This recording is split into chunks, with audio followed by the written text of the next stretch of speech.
오늘 저녁에는 빌립보 성도들을 위한 기도라는 제목으로 말씀을 같이 살펴보려고 합니다. 이 바울이 빌립보 교회 성도들을 위해서 기도한 내용을 우리가 좀 살펴보면 우리가 다른 사람들을 위해서 어떤 기도를 해야 하는지를 배울 수 있습니다. 특별히 우리가 교회를 위해서 기도할 때 무엇을 위해 기도해야 될지, 또 우리가 가정을 위해서 기도할 때 어떤 걸 두고 기도해야 될지 우리가 배울 수 있는데요. 오늘 설교를 통해서, 오늘 본문의 말씀을 통해서 우리의 기도의 시경이 더 넓어지는 그런 시간이 되었으면 좋겠습니다. 바울이 빌립보 교회 성도들을 위해서 기도하는 것은 그들에게 사랑이 풍성해지는 것을 기도하고 있습니다. 9절을 보시면요, 내가 기도하노라 너희 사랑을 지식과 모든 총명으로 점점 더 풍성하게 하사. 쉽게 보자면 너희 사랑을 풍성하게 하기를 내가 기도한다. 이제 이 부분을 두 부분은 나눌 건데요. 첫 번째는 사랑이 풍성해지기를 기도하고 있다는 것입니다. 잠언에는 마른 떡 한 조각만 있고도 화목하는 것이 제육이 가득하고도 다투는 것보다 낫다, 그런 말씀이 있잖아요. 바울은 빌립보 교회가 그런 교회가 되기를 원하는 것입니다. 사랑이 점점 더 풍성해져서 마른 떡 한 조각만 있어도 화목하고 서로 우애가 깊고 그런 가정의 모습처럼 이 빌립보 교회가 그런 교회가 되기를 원하는 것입니다. 사랑이 풍성한 교회, 그래서 다툼이 아니라 화목을 이루어 나가는 교회, 그런 교회가 되기를 바울은 기도하고 있는 것입니다. 바울이 이런 기도를 드리고 있는 것은 특별히 빌립보 교회의 상황, 빌립보 교회가 가지고 있는 특별한 상황 때문에 바울은 이 기도를 하고 있는 것입니다. 빌립보 교회의 특별한 상황이라고 하는 것은 바로 교회 안의 갈등입니다. 빌립보 교회는 이런 갈등이 있었는데요. 특별히 빌립보서를 통해서 보게 될 때 빌립보 교회는 두 명의 여성 지도자가 있었습니다. 유오디아와 순두계, 이 두 사람이 갈등을 겪고 있었어요.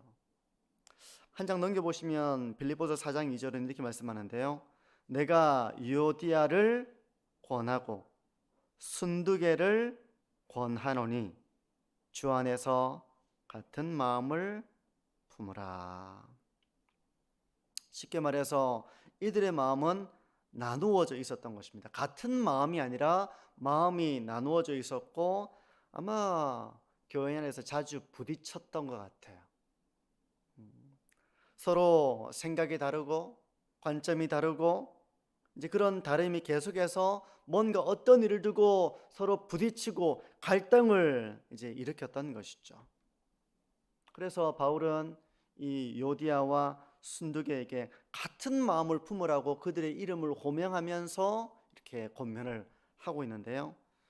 이런 요디아와 순두계의 갈등은 빌립보 교회의 일부였습니다. 이들만이 갈등을 하고 있는 것이 아니라 빌립보 교회에는 이런 갈등이 있었던 거예요. 그래서 빌립보서의 주제 중에 하나, 몇 가지 주제가 있는데요. 큰 주제가 있는데 그 큰 주제 중에 하나가 바로 빌립보서가 말하고자 하는 큰 주제 중에 하나가 바로 하나됨에 대한 것입니다. 왜냐하면 빌립보 교회가 하나가 되지 못했기 때문에 그래요. 사랑이 풍성해지기를 구하는 이 기도를 하고 있는데요. 특별히 이 사랑의 풍성함을 두고 바울은 좀 더 구체적으로 기도하기를 9절을 다시 보십시오. 내가 기도하노라 너희 사랑을 지식과 모든 총명으로 점점 더 풍성하게 하사. 그러니까 사랑이 풍성해지는데 어떻게 풍성해지기를 원하는가 하면 모든 지식과 모든 총명으로 더 풍성해지기를 원한다. 그 기도를 하고 있는 것입니다. 바울은 이 빌립보 교회 가운데 있는 분리와 분열의 문제를 극복하기 위한 대안으로서 사랑이 더 풍성해지기를 기도하고 있는데, 단순한 사랑이 아니라 이 사랑은 지식과 총명으로 풍성한 그런 사랑을 바울이 기도하고 있다는 것입니다. 이게 무슨 의미일까요? 사랑이면 충분한 거 아닙니까? 이렇게 생각할 수 있는데요, 바울은 그 사랑이 지식과 총명으로 풍성해지기를 기도하고 있는 거예요. 단순한 사랑이 아닙니다. 지식과 총명으로 풍성한 그런 사랑을 기도하고 있는 거예요. 예를 들면 이런 것이죠. 어린아이를 둔 부모가 있다고 한번 가정을 해보시죠. 요즘은 아이들이 공공장소에서 다른 사람을 배려하지 않고 막 소란을 피우는 경우가 있는데요, 그런 경우가 있어도 부모는 별로 거기에 대해서 제지하거나 그러면 안 돼 라고 교훈하거나 가르치거나 주의를 주거나 하지 않는 경우들이 더러더러 있습니다. 혹시 그런 경험을 해보신 적 있습니까? 그래서 저는 예전에는 이제 목욕탕 가서 애들이 막 이렇게 하면 어른이 그냥 좀 조용히 해라 이렇게 하면은 부모가 와서 막 말리고 이렇게 했잖아요. 요즘에는 아이들이 막 이렇게 놀면 얼마나 재밌게 놉니까?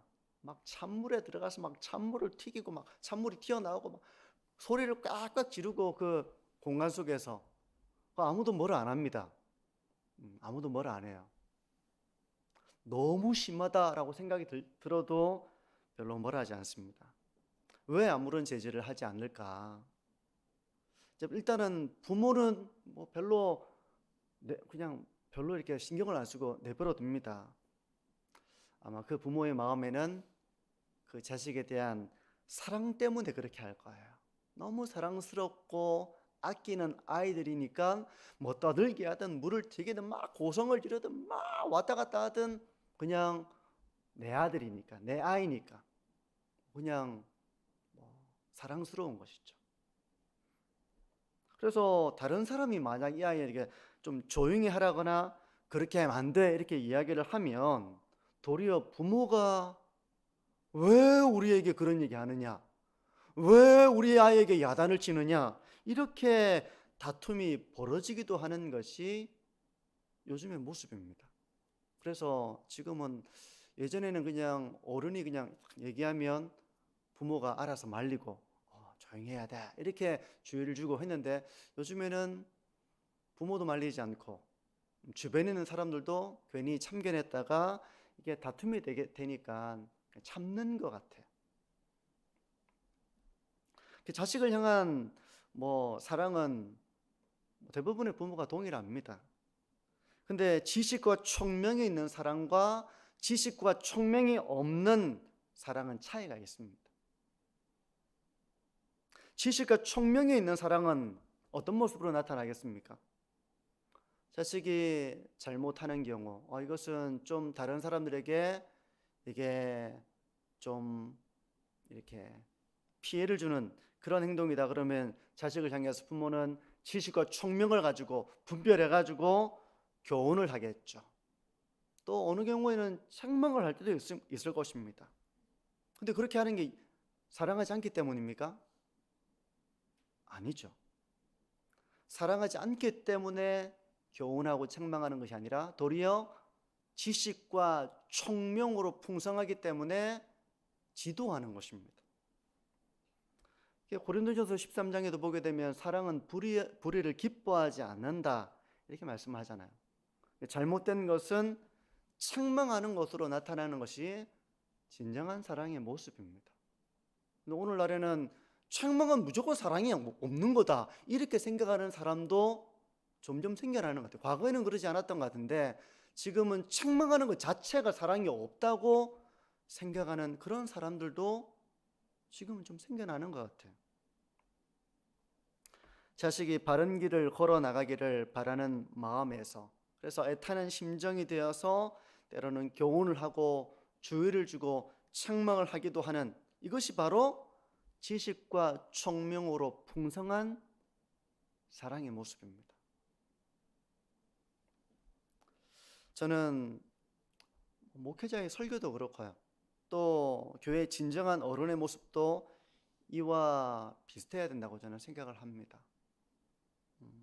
무조건 말 안 하고, 무조건 모른 척하고, 무조건 뭐 어떻게 되든 뭐 공중 질서가 막 무너지든 이렇게 막 하든 그냥 가만히 있는 것이 사실 사랑의 모습은 아닙니다. 때로는 뭐 격려가 필요할 때도 있죠. 하지만 저렇게 하면 안 되는데 라는 어떤 지시가 총명이 있어서 저렇게 하면 안 되는데 저건 안 되는데 라는 생각을 할 때 그 애타는 심령이 되는 거죠. 그래서 교훈도 하고 어떤 책망의 말을 해야 될 때도 그것을 피하지 않고 기도하는 마음으로 그것을 하는 것이 사랑입니다. 그걸 안 하는 게 사랑이 아니라 하는 게 사랑이에요. 근데 그런 소리를 하면 듣는 사람이 좋아하겠습니까? 내가 마음대로 하고 싶은데 그러면 안 돼 라고 하는 이야기를 들으면 그걸 좋아하지 않습니다. 자녀들도 그렇고요. 그러니까 싫어할 게 뻔해요. 싫어할 게 뻔하지만 그럼에도 불구하고 하지 않을 수 없는 그 애타는 심정으로 내가 도리어 싫은 소리들을 각오하면서 교훈하기도 하고 주의를 주기도 하고 하는 것이 바로 사랑이죠. 그렇게 하는 부모는 지식과 총명으로 자식을 사랑하는 것입니다. 이런 말하면 우리 아이가 싫어하겠지, 싫어할 걸 왜 해? 하면서 안 하는 게 사랑이 아니라 지식을 가지고 오고 총명해서 선한 것을 분별해서 그래서 그것을 바로 주의를 주고 바르게 인도하는 것이 사랑의 모습인 것이죠. 이게 바로 지식과 총명으로 풍성한 사랑의 모습입니다. 그래서 이런 사랑은 선한 것을 분별할 줄 아는 사랑의 모습이에요. 분별력이 없으면 뭐 야단칠 것도 없습니다. 주의를 줄 것도 없습니다. 잘하는 건지 못하는 건지 모르기 때문에 뭐 말할 게 없습니다. 그냥 뭐 예뻐하기만 됩니다. 근데 선한 것은 칭찬하고 선하지 못한 것은 주의를 주고 교훈을 하고 책망할 줄 아는 것이 선한 것을 분별하는 사랑의 모습이에요. 10절을 보시면 이렇습니다. 너희로 지극히 선한 것을 분별하며 또 진실하여 허물 없이 그리스도의 날까지 이루고 이렇게 말씀을 하죠. 바울은 풍성한 사랑 안에서 지식과 총명으로 풍성한 사랑 안에서 빌립보 교회 성도들이 지극히 선한 것을 분별하기를 원한 것입니다. 이런 기도에는 세속화에 대한 어떤 경계가 있습니다. 세속화에 대한 경계. 교회는 사랑의 공동체여야 하지만 사랑의 공동체여야 합니다. 교회는. 근데 교회가 만약에 복음에서 멀어지거나 영적인 질서가 무너질 때는 그것을 바로잡을 수가 있어야 하는 것입니다. 하지만 사랑이라는 이름으로 세속화도 포용하고 사랑이라는 이름으로 영적인 무질서도 그냥 끌어안고 한다면 그 교회는 갈등은 없겠지만 그 교회는 복음 안에 세워지지 못하는 것이죠. 그러니까 뭐 목욕탕에 막 떠들고 막 물장구 치고 막 뛰어다니고 소리 괴성 지르고 아무도 뭘 안 합니다. 부모도 뭘 안 하고 그러면 그것은 평화로운 곳이 아니라 무질서한 곳이 되는 겁니다. 그게 평화로운 게 아닙니다. 질서도 없고 권위도 없고 지극히 선한 것에 대한 분별도 없고 그걸 하려고 하면 도리어 부딪히고 그러니까 그냥 그 무질서함들을 그냥 두고 있는 것이죠. 평화로운 곳은 아닙니다. 질서 있는 곳은 아니에요. 그러므로 사랑이란 이름으로 이런 세상적인 것들, 영적인 무질서함들을 그냥 끌어안은 채 거기에 대해서 아무런 주의도 없고 아무런 교훈도 없고 책망도 없고 한다면 그것은 사사시대의 이스라엘처럼 자기 소견에 옳은 대로 행하는 것이 되고 마는 것이죠. 너가 내 마음대로 하겠다는데 당신이 무슨 참견이냐. 여기에는 다 나의 소견이 옳은 대로 행하는 모습이 있는 것입니다. 그러니까 지극히 선한 것에 대한 분별을 가지고 한다기보다는 다 자기 소견, 자기 주장, 자기 생각, 자기 입장 이런 곳이 되는 거예요. 나중에는 하나님이 주인 된 곳이 아니라 교회조차 사람들이 주인이 되고 각자 내가 주인이라는 생각이 짙어지면 짙어질수록 그때부터는 이제 부딪히고 갈등하고 무질서한 것이 되고 마는 것입니다. 그러니까 모든 지식과 총명으로 풍성한 사랑이 되어서 지극히 선한 것을 분별하지 못한다면 그것은 평화롭게 보이더라도 사실은 무질서함을 참는 것이지 진정 하나님이 주인 되신 그런 복음의 공동체가 되기 어려운 것입니다. 그러므로 하나됨이라고 하는 것은요, 서로가 어떻게 하든지 괜찮아, 니는 네 맘대로 나는 내 맘대로 이렇게 상관하지 않고 관여하지 않고 그래서 서로 부딪힐 일도 없고 이게 하나된 모습이 아니라 하나됨이라고 하는 것은 바로 지극히 선한 것을 분별하여 하나님의 진리 가운데에서 하나가 되는 것입니다. 그런 진리 안에 있는 사랑으로 하나가 되는 것입니다.